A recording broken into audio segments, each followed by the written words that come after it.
As a certified personal trainer and drug-free fitness practitioner and obsessor for over a decade, I can say with both humility and firmness that if you're a natural, you're probably overtraining. And I say this with confidence because the vast majority of trainees are in some kind of 3 to 4 day split where they perform compound lifts and go to failure, close to failure for many sets. And the reality is that this kind of training, this style of training is just not sustainable for a natural. Now, the younger you are, the more you can get away with. But generally speaking, for the vast majority of people, you're going to work yourself into the ground within just a few weeks of training this way. And then after that, you're going to start suffering from symptoms of overtraining. And they'll gradually intensify more and more if you don't take the appropriate rest beforehand. Now, the ones that know better, they incorporate deload weeks to make up for this accumulated, or to account for this accumulated fatigue. But the question remains, is this the most optimal way of training? Now, I've followed this 4 days a week, close to failure type of workout scheme for most of my training years. And I got great results, but that still doesn't mean that it's the most efficient way to train. People will still get results on these workout schemes because some training is still better than no training. But think about it. Does it make sense to go into the gym and leave it all in there, as the cliche goes, and then be compromised for days to follow?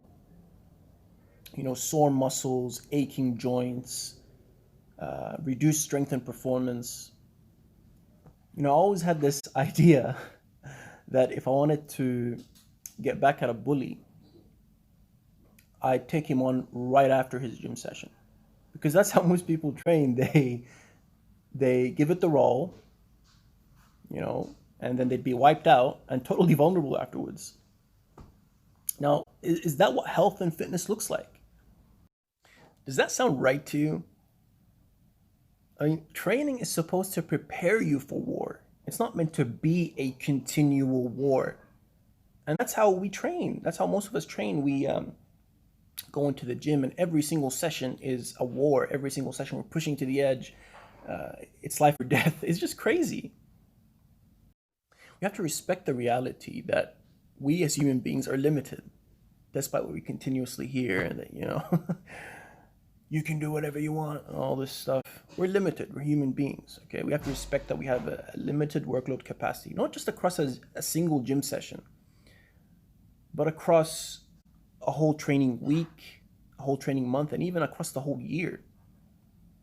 I know it sounds ironic to say this, but it's easy to go into the gym and beat yourself to death. It's easy. True strength is training the smart way, because that takes patience, discipline, and humility. And the best thing I've noticed since I started experimenting and playing around with this new style of training is that not only do I not feel destroyed after a workout, I actually feel better. I feel mentally sharper. I feel like I have more energy. I feel vibrant. I feel alive. And all these amazing benefits. And my workouts don't even take half the time they used to. My workouts now last maybe 20 minutes, give or take. That's what training should look like. That's what health and fitness should be about. Giving someone energy, So what I would advise is reducing your volume way down to 50%. Just as a safe starting point, 50% of your max should be good. So for example, for a given exercise and a given weight, if your max is say 10 reps, bring it down to 5. And to make up for this reduction in volume, you should up your frequency. So if you used to work out 3 times a week, up it up to 6 times a week. Okay. And like I said, that's just a safe starting point. It's going to differ from person to person based on a lot of different factors. But for some people, it might be that they can't handle 50% of the max every single day. For some people, maybe they can only do 25% of their max, and that's fine, as long as your recovery is optimized, not compromised, okay? You're just gonna have to experiment and figure it out for yourself. Most people, they're always waiting for the newest research, as if it's this absolute truth. as if it's this one size fits all absolute truth. And, just be your own scientist for once. Be your own scientist, experiment, trust the process, commit and trust the process. I'm going to tell you what to do now. Test your max on all your lifts. Recover, even if that takes a week. Then start fresh on this new low volume, high frequency, not even close to failure type of approach. And commit to that for at least 2 to 3 months. And that's going to take discipline, like I said. It's going to take faith and discipline. Because people want results quick. That's why they go all out in the first place. That's why people crash diet. That's why people take roids. But all of this has nothing to do with health and fitness. It's the complete opposite of health and fitness. So give yourself what you owe yourself. Commit to a few months, then test your max again. And report your results down in the comment section. And also take note of how you're going to feel after these new workouts.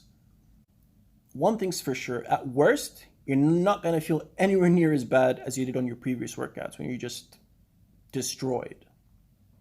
Now, if after all of this, you still can't see yourself training any other way but to go all out, what I would then recommend is at least reducing your frequency. So if you used to take a day or two to rest between workouts, increase that to 3 or 4 or even 5 days.